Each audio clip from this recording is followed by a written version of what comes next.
В эфире «Актуальное интервью». В России отмечается Национальный день донора. От качества донорской крови напрямую зависят жизни пациентов. Поэтому за ревизию всех препаратов и компонентов крови отвечают только высококвалифицированные специалисты. О донорах, новых технологиях и безопасности донорской крови в целом мы сегодня поговорим с главным врачом станции переливания крови республики Арианом Ермолаевым. Ариан Рафаилович, здравствуйте. Здравствуйте. Озвученный выше праздник прежде всего посвящен самим донорам. Много ли у нас доноров и как население в последнее время относится в целом к сдаче крови? Национальный день донора действительно посвящен нашим донорам, тем людям, которые даруют жизнь, тем людям, которые попали в трудную ситуацию по различным заболеваниям, которые требуют переливания компонентов крови и плазмы. Вот у нас в республике по составу доноров, если говорить, то по Российской Федерации у нас, если в среднем около 14 на 1000, то у нас чуть ниже идет в целом по республике. Но в городе Якутске, в городах Мирном, Нерюнгри этот показатель выше. Вот в частности в Якутске на 1000 это 20 человек. Это получается из 100 человек каждый второй является донором. Но этот показатель, конечно, если сравнивать с мировой статистикой, да, он ниже, чем в европейских странах. В европейских странах доходит до 60 человек на 1000. То есть из 100 каждый шестой это донор. А с чем связан такой разрыв между Европой и нами? Ну, здесь, конечно, можно говорить о потребности. Да? Мы в первую очередь работаем на потребность медицинских организаций. Сколько необходимо компонентов крови, столько мы и заготавливаем. Потому что впрок заготовить практически вот компоненты крови, такие как эритроциты, тромбоциты, это невозможно, потому что они имеют короткий срок жизни. А плазму можно заготовить на более длительный срок. А сейчас ли существует проблема дефицита крови и в каких группах нуждается больше всего центр? Ну, если говорить о дефиците, да, как такового дефицита нету. Вот бывают дни, допустим, когда необходима какая-то конкретная группа крови, да, вот бывают у нас ситуации различные с дорожно-транспортными ситуациями, да, вот техногенные и так далее, когда необходимо большое количество крови. В этом случае вот редкие группы крови, которых у нас заготавливается меньше, чем других, да, вот, допустим, первый, второй более распространенных, вот четвертая отрицательная, резус отрицательная, она редкая, да. Есть еще и фенотипы отдельные, да, вот когда нужно индивидуальный подбор. Вот в этом случае мы обращаемся уже непосредственно к кадровым донорам, которые у нас уже зарегистрированы, имеют показатели крови по фенотипам и так далее. Мы их приглашаем.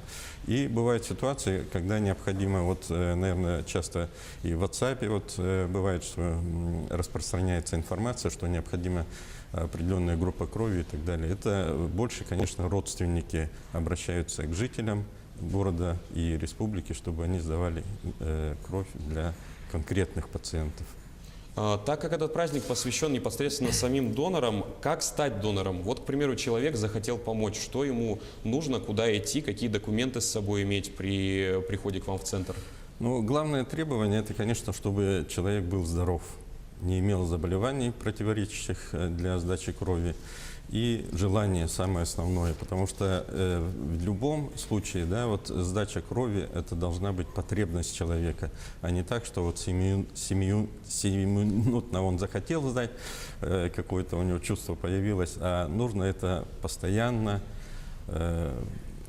планомерно сдавать, готовиться, потому что подготовка к сдаче крови – это тоже достаточно серьезный подход нужно иметь, потому что за 2-3 дня надо готовиться уже и соблюдать диету, не употреблять алкоголь, не курить желательно, потому что у нас через кровь циркулирует очень много компонентов, которые перерабатываются в организме и могут, конечно, и патогены различные при различных заболеваниях попасть и в компоненты крови. Поэтому у нас проводятся и лабораторные исследования, и контроль качества продукции.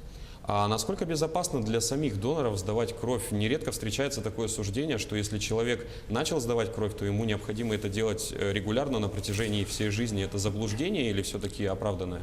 Нет, но те регулярные доноры, которые сдают, да, вот и мировая практика показывает, и исследования даже проводили, что на самом деле вот сдача крови в тех параметрах, которые рекомендуются, это даже влияет благоприятно на организм. Идет обновление само. У нас же в течение жизни постоянно кровь меняется, и формируются новые клетки, и здесь происходит стимуляция. И даже есть исследования, что вот те, кто регулярно сдает кровь, они живут дольше, чем те, которые не являются донорами.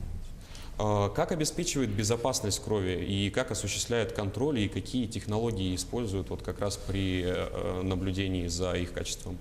Ну, у нас лабораторный входной контроль идет, и после сдачи крови еще мы ту кровь, те компоненты крови, которые сдал донор, проверяем на патогены. Да? Это 4 инфекции, это ВИЧ, сифилис и гепатиты С и Б. У нас сейчас технологическое оборудование обновлено вот последние годы. Да? Мы имеем современное оборудование на уровне мировых стандартов. Это молекулярно-биологические методы исследования, ПЦР-диагностика, вот это, которая выявляет даже минимальное количество вирусов, которые циркулируют в крови пациентов, ну, вот доноров конкретно. Да? И также вот у нас есть и иммунохимический метод, это более современный тоже. Вот почему 2 метода применяются, да? Чтобы это максимально снизить возможность передачи инфекционных компонентов. И есть такое понятие, как серонегативный период, вот когда лабораторные исследования не могут выявить какой-то период, даже когда у человека есть инфекция. И вот эти 2 метода, они практически исключают возможность передачи инфекций, которые могут быть переданы через кровь и компоненты крови. А вот сейчас озвучили некоторые методы, так скажем, новеллы в донорстве. Как сейчас развиваются технологии, какие открытия и новые методы исследования лаборатории получают в последние годы, и как идет развитие именно заготовки впрок крови, и для ее хранения же нужны необходимые условия, и возможно ли вообще это? Ну, заготовить впрок компоненты крови, да, это практически невозможно, потому что у нас биологическая субстанция, да, вот компоненты крови, вот особенно тромбоциты, они самый короткий срок жизни, и эритроциты, да, вот плазму, я говорил, это можно впрок заготовить, и мы это и делаем, да, и поэтому в медицинских организациях постоянно имеется запас плазмы, да, вот на самые экстренные показания.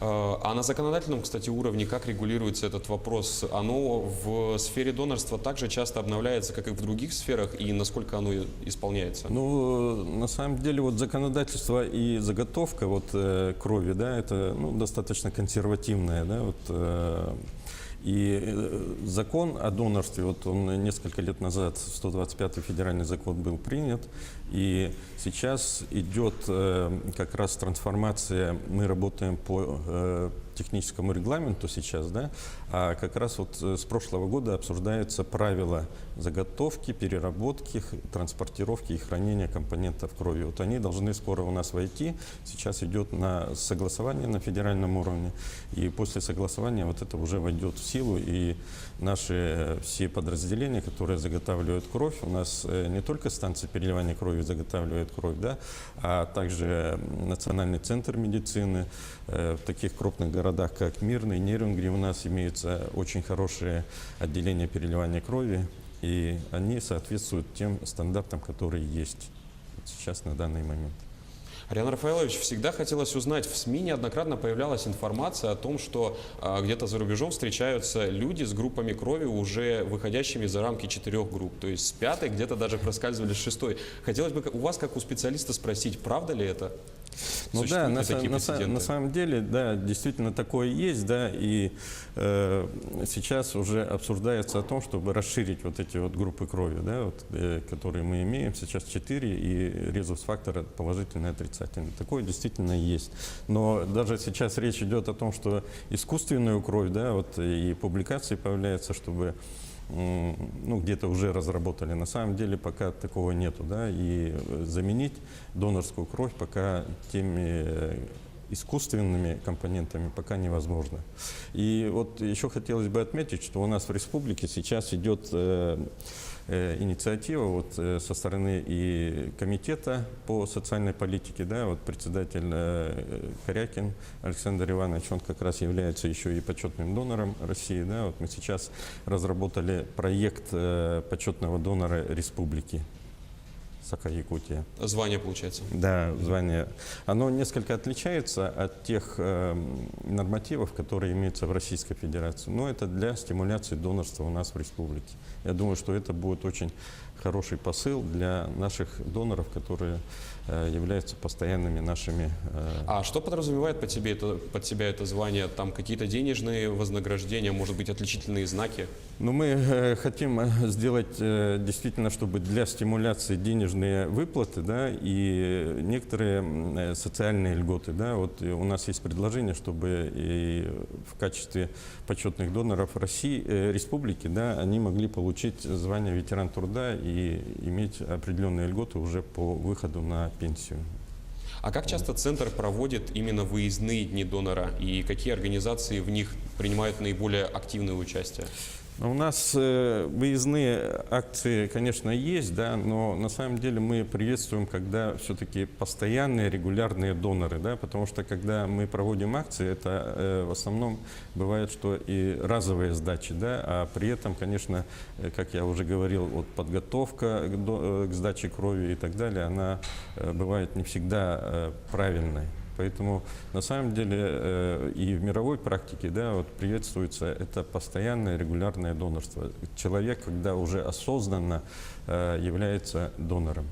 И очень коротко в завершении, что вы пожелаете донорам и тем, кто только собирается присоединиться к этому движению? Ну, донор – это человек, который дарует жизнь, да, вот, и сегодня хотелось бы поблагодарить, и я думаю, что не только от лица наших специалистов, от лица всей республики, наверное, жителей республики, тех людей, которые действительно даруют жизнь в тех ситуациях, когда необходима их кровь. Спасибо вам огромное. Ариан Рафаэлович, спасибо вам, что выделили время и посетили нашу студию и поговорили с нами на такую очень важную и интересную тему. А я напомню, что у нас сегодня в гостях был главный врач станции по переливанию крови Ариан Рафаэлович. Вы смотрели актуальное интервью, в студии работал Василий Радченко. Оставайтесь здоровыми.